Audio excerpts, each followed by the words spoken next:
श्री ओम नमः सिद्धेभ्यः। जय श्री महावीराय नमः।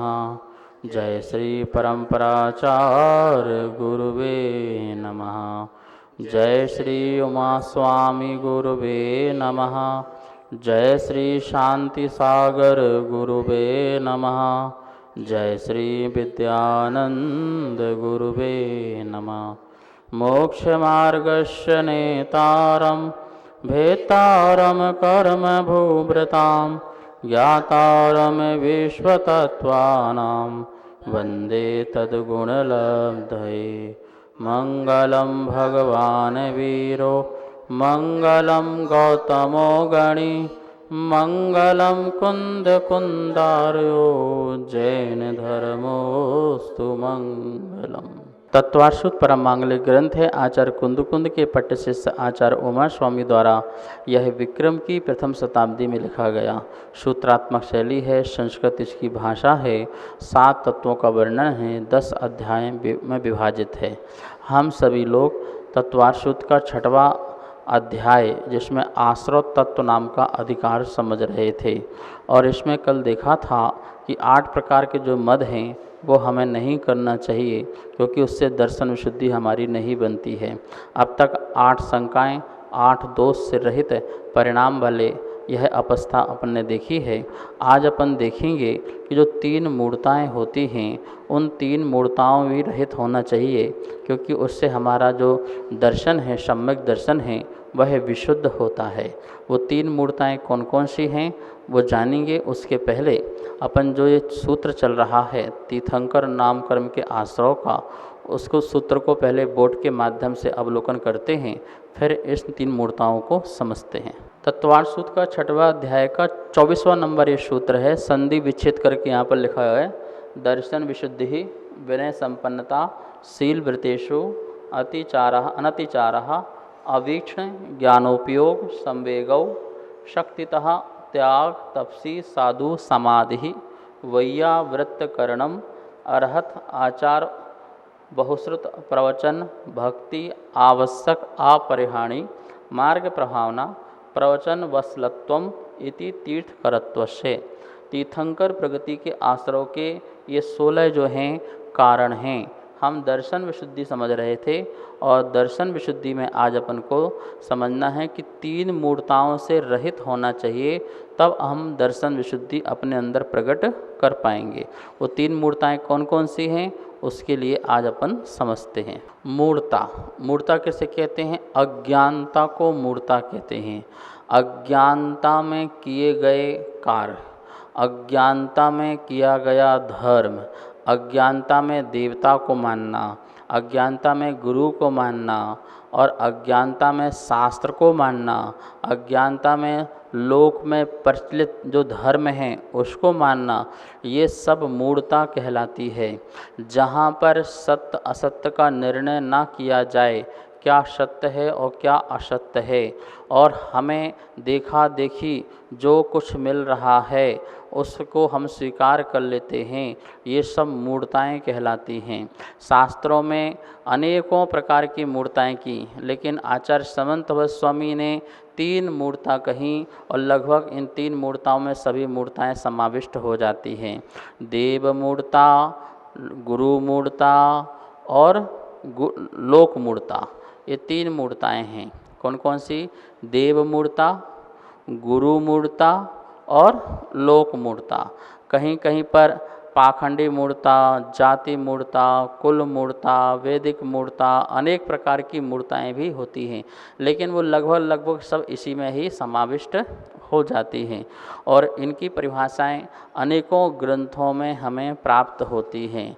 लगभग जो ग्रंथ सम्यक दर्शन का वर्णन करते हैं वहाँ पर ये बात जरूर सुनने को पढ़ने को मिलती है। अब हम सब लोग एक एक मूर्ता के बारे में समझते हैं कि पहले समझते हैं देव मूर्ता किसे कहते हैं। देव किसे कहते हैं? शास्त्रों में कहा है जो 18 प्रकार के जो दोष हैं उनसे रहित जो हैं वो देव कहलाते हैं। जिनको क्षुधा नहीं है, जिनको तृषा नहीं है, जिनको भूख प्यास नहीं है, जन्म मृत्यु नहीं है, अनेक प्रकार के शरीरों में रोग नहीं हैं, मद नहीं है, गर्व नहीं है, कषाय नहीं है, इन प्रकार से क्षुधा पिपासा तृषा आदि आप पढ़ते हैं 18 प्रकार के दोषों से, उन्हीं को वीतराग भगवान भी कहते हैं। तो परमात्मा का स्वरूप, देव का स्वरूप तो ऐसा ही है, लेकिन जो इस देवता के स्वरूप को नहीं समझता है, लेकिन जो अहंकार से भरे हुए हैं, ममकार से भरे हुए हैं, जो कषायवान हैं, जो रागी और द्वेषी हैं, एक से राग करते हैं और एक से द्वेष करते हैं, कहते हैं पुण्यात्मा को, भव्यात्मा को जो है उनके लिए हम रक्षा करेंगे, और जो पापी लोग हैं उनको हम दंड देंगे, उनको हम मृत्यु देंगे, इस प्रकार से हम पाप का श्रृंगार करेंगे, अस्त्र आदियों से जो सहित हैं, वस्त्र से सहित हैं, इस प्रकार से गृहस्थपना से भी सहित हैं, उनको देवता मानना और देवता देव मान करके उनसे अपनी आशा को पूर्ण करने के लिए, वर की इच्छा को पूर्ण करने के लिए, कुछ वरदान पाने के लिए उनकी पूजा करना, पाठ करना, उनकी आराधना करना, उनके व्रत करना, उनको दंडवत नमस्कार करना, विनय भाव आदि रखना, अनेक प्रकार से उनके लिए कार्य करना, उनको प्रसन्न करना, उनके लिए खुश करना, खुश करने के लिए बहुत भर भर के प्रसाद चढ़ाना, दूध आदि चढ़ाना आदि अनेक प्रकार के उपक्रम लोग किया करते हैं संसार में। वो सभी की सभी देव मूर्ता है, क्योंकि सांसारिक लौकिक इच्छाओं की भावना से उनको प्रसन्न करने के लिए जो कुछ भी कार्य किया जाता है वो सभी की सभी देव मूर्ता होती है। ध्यान रखना, जो हमारी भक्ति से प्रसन्न हो जाएं, जैन दर्शन में उन्हें भगवान नहीं माना गया है। जो हमारी भक्ति से, हमारे दर्शन से, हमारे पूजा पाठ से, हमारे बार बार आने से खुश हो जाएं, प्रसन्न हो जाएं और जो हमारी मनोकामना को पूर्ण कर दें, वो हमारे जैन दर्शन के भगवान नहीं। क्योंकि यदि मनोकामना को पूर्ण करते हैं तो राग होगा, एक की मनोकामना पूर्ण करेंगे, ठीक है ना, और एक का द्वेष भी पूर्ण करना पड़ेगा ना, तो वो कौन हो जाएंगे, रागी द्वेषी हो जाएंगे। देवरानी कहेगी कि जेठानी का काम बंद हो जाए और जेठानी कहेगी देवरानी का काम बंद हो जाए, अब बोलो क्या करेंगे भगवान, ठीक है ना। तो रागी द्वेषी होंगे, दोनों का एक का करेंगे और एक का नहीं करेंगे। पड़ोसी का घर खराब हो जाए और पड़ोसी वाला बोल रहा है कि इसका खराब हो जाए, तो अब क्या होगा। तो इस प्रकार की व्यवस्थाएं बिगड़ जाती हैं। तो परमात्मा वो नहीं है जो हमारी मनोकामना को पूर्ण करे, परमात्मा वो नहीं है जो हमारी प्रशंसा में फूल जाए, परमात्मा वो नहीं है जो हमारे काम बना दे, बिगड़े सारे काम बना दे, वो भी परमात्मा जैन दर्शन में नहीं है।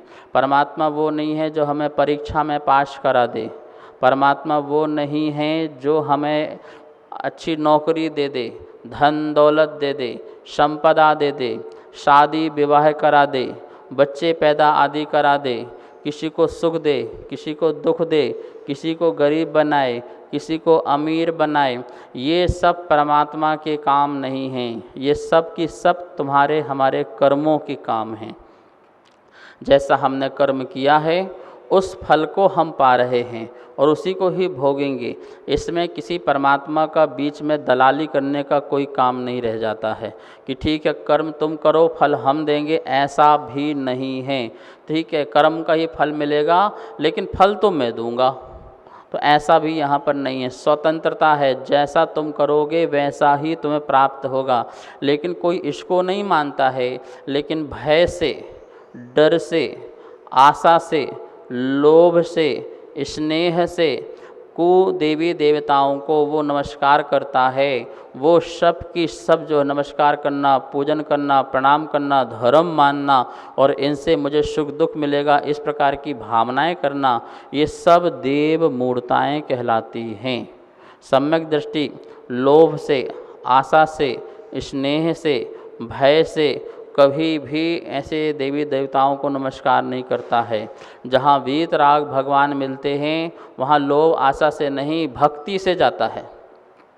उनकी वीतराग छवि को निहारने जाता है, उन जैसे बनने को जाता है कि हे प्रभु, जैसे आपने सबको छोड़ा ऐसा मैं भी सबको छोड़ दूं। जैसे आप ध्यान में गए हैं ऐसे मैं भी ध्यान में जाऊं। जैसे आपने समस्त कर्मों को नष्ट कर दिया है ऐसे मैं भी समस्त कर्मों को नष्ट करूं।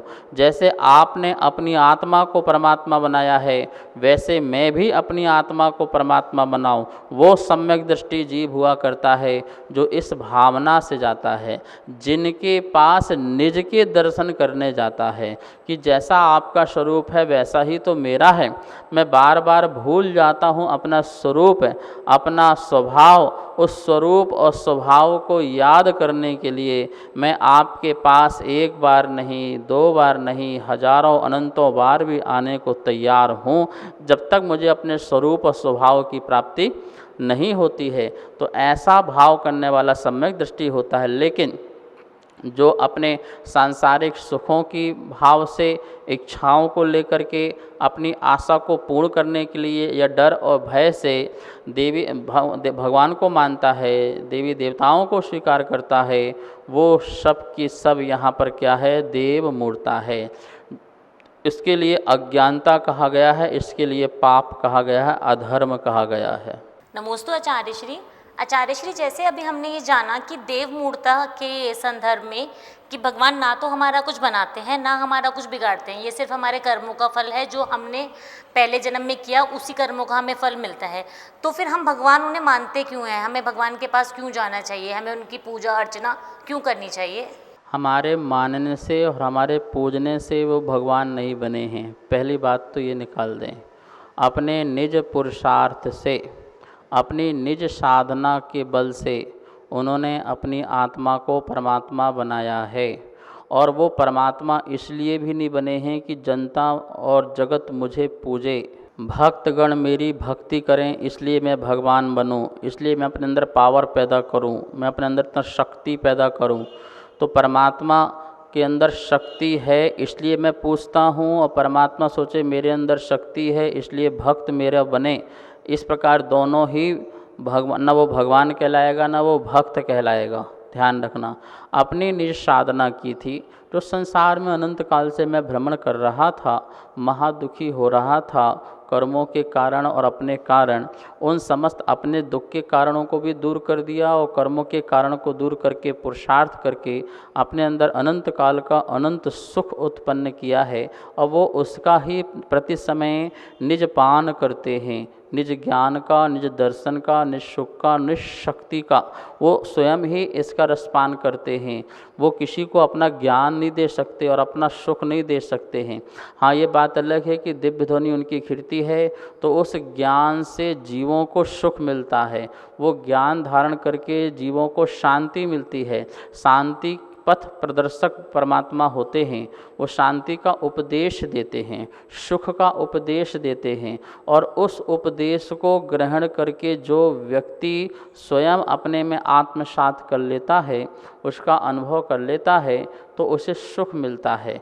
तो यह सुख जब उसे प्राप्त होता है तो वह उपकार की दृष्टि से कहता है कि आपसे मुझे सुख मिला। जैसे मैं आपको पढ़ा रहा हूँ, आपको ज्ञान मिल रहा है और आपको सुख मिल रहा है, आपको अच्छा लग रहा है, तो आप उपकार की दृष्टि से कहते हैं कि हमें गुरुजी ने पढ़ाया, महाराज जी ने पढ़ाया और हमें अच्छा लगा और हमें शांति मिली। ये उपकार दृष्टि है। लेकिन सचमुच में मैंने सिर्फ पढ़ाने का काम किया है, लेकिन आपकी आत्मा ने जो निज आत्मा ने समझने का जो पुरुषार्थ किया है और उसे अनुभव किया है और शांति को प्रकट किया है, वो आपका अपना है, वो आपकी अपनी शक्ति है। उसमें मेरा कोई लेना देना हिसाब नहीं रहा। ठीक है ना। तो ऐसी प्रकार से हम देव मंदिर में जाकर के भक्ति आदि करते हैं, हमारी कर्मों की निर्जरा होती है। तो उस कर्मों की निर्जरा जो होती है वो मेरा पुरुषार्थ है, उसमें भगवान का कुछ नहीं है। भगवान ऐसे बैठे तो हम भी जाके ऐसे बैठ गए शांत स्वभाव में। उस शांत स्वभाव से मेरी निर्जरा हुई, मेरे पापों का क्षय हुआ, और जैसे ही मेरा कुछ काम बन गया तो मैंने कहा परमात्मा देखो आपने मेरा काम बना दिया, आपने मेरा काम कर दिया। ये आरोप निमित्त पर आता है। निमित्त पर आरोप आता है कि आपके द्वारा ऐसा हो गया, लेकिन वस्तुतः ऐसा उनके द्वारा नहीं हुआ है, हुआ तो अपने कारण ही होता है। इस बात को ध्यान रखना। तो हम भगवान के पास जब जाते हैं तो हम सांसारिक इच्छाओं को लेकर के नहीं जाते हैं, अपितु उन जैसे बनने को जाते हैं। ठीक है ना। और दूसरी बात ये भी ध्यान रखना, जैसे हम लोग शांति धारा करते हैं या पूजा पाठ आदि में कि मेरी तो से बनी तासे करूँ पुकार, तो ये सब जो बातें कही जाती हैं वो परमात्मा से हम कह तो देते हैं, लेकिन सम्यक दृष्टि इस बात को अच्छी तरह से जानता है कि परमात्मा जो है मेरा कुछ भी बनाता बिगाड़ता नहीं है, लेकिन कर्म के वशीभूत जब वो अति होता है तो वह अपनी बात भी परमात्मा को कह देता है कि हे प्रभु कुछ तो करो, बहुत हो गया, अब बहुत दुखी हो गया, क्योंकि वो सहन नहीं कर पाता है। तो अपने गुरु से भी अपनी आके बात कहता है। जैसे मैना सुंदरी ने गुरु से आके कहा कि मैं बहुत दुखी हूँ, तो उन्होंने कहा तुम सिद्ध चक्र का विधान करो, और उसको सिद्ध चक्र के विधान से क्या हुआ, वो उसके आराधना से उसके कर्म क्षय हुए। सिद्धों ने उसके कर्म क्षय कर दिए ऐसे नहीं हैं, सिद्धों की आराधना के निमित्त से मैना सुंदरी के कर्म कष्ट जो हैं सब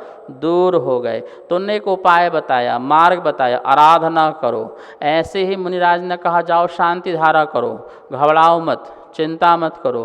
तो आपको धर्म मार्ग से लगा दिया, आप जाकर के पूजा पाठ करो, आप भक्तांबर विधान करो, ये वाला अनुष्ठान करो, सब ठीक हो जाएगा। शांति रखो, ध्यान रखना परमात्मा कुछ नहीं देगा, तुम भक्ति करो तुम्हारा सब ठीक हो जाएगा। ये ऐसा बोलते भी हैं और समझाते भी हैं। जैन दर्शन में बिल्कुल यह स्पष्ट कर देते हैं। तो इस प्रकार से कहते हैं ये मंत्र का जाप करो बेटा, 1.25 लाख जाप करो, सब ठीक हो जाएगा। मंत्र जो है वो तुम्हारे लिए साधन है, जो तुम उस मंत्र के माध्यम से जो तुम रमणता लाओगे अपने में, उससे आपकी कर्म की निर्जरा होगी। तो निमित्त मंत्र हो गया, निमित्त भगवान हो गए, निमित्त देव शास्त्र गुरु हो गए, लेकिन जो भाव आपके हुए वो भाव ही आपकी कर्म की निजरा करता है। ऐसा नहीं है कि परमात्मा तुमको सुख दे, परमात्मा तुमको दुख दे। वो परमात्मा की श्रेणी में नहीं आ सकते हैं जो इस प्रकार से भगवान को मानते हैं। तो ही बनाने वाला, तो ही बिगाड़ने वाला, तो ही रखवाला है, तो ही रक्षा करने वाला है, तो ही नष्ट भ्रष्ट करने वाला है। इस प्रकार की व्यवस्था दे भगवान की नहीं होती है। भगवान अपने स्वरूप स्वभाव में लीन रहा करते हैं, उन्हें जगत से किसी प्रकार का लेना देना नहीं होता है। यह देव का स्वरूप होता है। और ऐसे देव के स्वरूप से भिन्न अब हम सब लोग देव मूर्ता करें, क्या करें, आशा भय आदि की इच्छा से उनको हम पूजें, उनकी आराधना करें, तो इस प्रकार से वह देव मूर्ता हो जाती है। क्योंकि यदि हम भगवान की पूजा नहीं करेंगे तो हमसे वो रुष्ट हो जाएंगे। क्या भावना है, यदि हम मंदिर नहीं गए, ओहो तो हमारा काम बिगड़ जाए, क्योंकि परमात्मा अप्रसन्न हो जाएंगे, इसलिए मंदिर जा रहे, तो ये देव मूर्ता हो जाएगी। हम भगवान किस लिए पूजा कर रहे हैं, इसलिए चालीसा पढ़ रहे हैं, इसलिए जाप कर रहे हैं कि एक दिन भी जाप छूट गई, एक दिन भी चालीसा छूट गया और एक दिन भी मंदिर जाना छूट गया तो महावीर भगवान हमसे नाराज़ हो जाएंगे। गुरु जी के पास नहीं जाएंगे तो गुरु जी नाराज़ हो जाएंगे। भैया हम तो महाराज और वो महाराज हैं, और ये कभी नाराज़ नहीं, ये किसी जीव से नाराज़ नहीं, क्योंकि तो अपने आप में प्रसन्न है। तो इसलिए वो गुरु के पास जा रहा है, इसलिए वो भगवान के पास जा रहा है। तो ये गुरु मूर्ता देव मूर्ता रूप में आ जाएगी, ठीक है ना। लेकिन वो अपनी प्रसन्नता के लिए जा रहा है, अपनी शांति के लिए जा रहा है, अपने आनंद के लिए जा रहा है, अपने कर्म क्षय करने उनके निमित्त से जा रहा है। तराजू कभी किसी को धन देती नहीं है, तराजू ने आज तक किसी को धन नहीं दिया है, लेकिन तराजू के माध्यम से धन कमाया जा सकता है। परमात्मा तराजू की तरह हैं, जो किसी को न धन लेते हैं और ना देते हैं, लेकिन उसके माध्यम से उनके पास जाकर के पवित्र परिणाम हो जाते हैं। कहते हैं, मो गरीब की बीनती सुन ली जो भगवान, सुख देना दुख मेटना यही तुम्हारी बान स्वभाव। ऐसी पंक्ति आती है ना, तो इससे हम लगता है कि परमात्मा को कर्तावादी बना रहे हैं, लेकिन इसमें थोड़ा सा व्यवहार निश्चित समझ लेंगे तो बात समझ में आ जाएगी। हे प्रभु, मैं संसार में गरीब हूँ, मो गरीब की बिनती सुन ली जो भगवान। वहाँ ये कह रहे हैं कि मेरी भी बिनती सुनो भगवान, कि सुख देना दुख मेटना, आप सुख देते हो दुख को मेटते हो, ये तुम्हारा स्वभाव है। ऐसा वहाँ पर बोला, ये तुम्हारा बान है, ये तुम्हारा स्वभाव है। तो किस अपेक्षा से बोला है कि हे भगवान, आपकी जो वाणी है हमको मिलती है तो उससे हमको सुख मिलता है और उससे हमारा दुख क्या होता है, दूर होता है। तो इस अपेक्षा से आप सुख देते हैं और दुख दूर करते हैं, लेकिन वस्तुतः वो सुख और दुख जो है मेरी ही अपनी कल्पना है। मैं ही अपने सुख को प्रकट करता हूँ और दुख को दूर करता हूँ। ऐसा हर जगह समझना, नए से प्रमाण से आदि अनेक प्रकार से तत्व को समझकर ही हमें जानना चाहिए। तो इस प्रकार से देव मूर्ता में आपको बात समझ में आ गई होगी कि अज्ञानता के कारण जो इच्छा प्रलोभन आदि परमात्मा अपनी भावना से परमात्मा को नमस्कार करना और यही हमें देंगे और हमारे पास कोई रास्ता नहीं है, सब इनकी ही लीला है, सब इनकी ही माया है, इनके बिना कोई पत्ता हिलता नहीं है, आदि बातों को लेकर के ऐसा हम चलते हैं तो ये सब देव मूर्ता में कहलाता है। तो इस प्रकार से जो निर्दोषी परमात्मा हैं उनकी पूजा पाठ आराधना न करना, अपितु जो सदोषी हैं देव हैं उनकी आराधना आदि करना सांसारिक इच्छा भावनाओं से, ये सभी देवमूर्ता में कहलाता है। अपन ने देवमूर्ता को समझा, आगे अन्य मूर्ताएं समझेंगे। यहीं स्वाध्याय संपन्न करते हैं। आइए अब जनवाणी स्तुति करते हैं। जावाणी के ज्ञान से सूझे लोकालो, सो वाणी मस्तक धरूं सदा दूत हो धो। हे जिन वाणी भारती तो हे जपो दिन रेन, जो तेरी शरणा धरे सो पावे सुख चैन। सभी को बहुत बहुत मंगल आशीर्वाद। सभी स्वाध्याय प्रेमी बंधुओं को सादर जय जिनेंद्र। आप सभी नित्य पूज्य गुरुदेव के मुखार बिंदु से तत्वार सूत्र मोक्ष शास्त्र का स्वाध्याय कर रहे हैं, जिसमें द्वितीय अध्याय की पुस्तक भी छपकर आ चुकी है और तृतीय अध्याय की पुस्तक छपने जा चुकी है। आप अगर चतुर्थ अध्याय पुस्तक के पुण्यार्जक बनना चाहते हैं और प्रथम व द्वितीय तृतीय अध्याय की पुस्तक मंगवाना चाहते हैं तो नीचे दिए गए नंबर पर संपर्क करें। जय जिनेंद्र।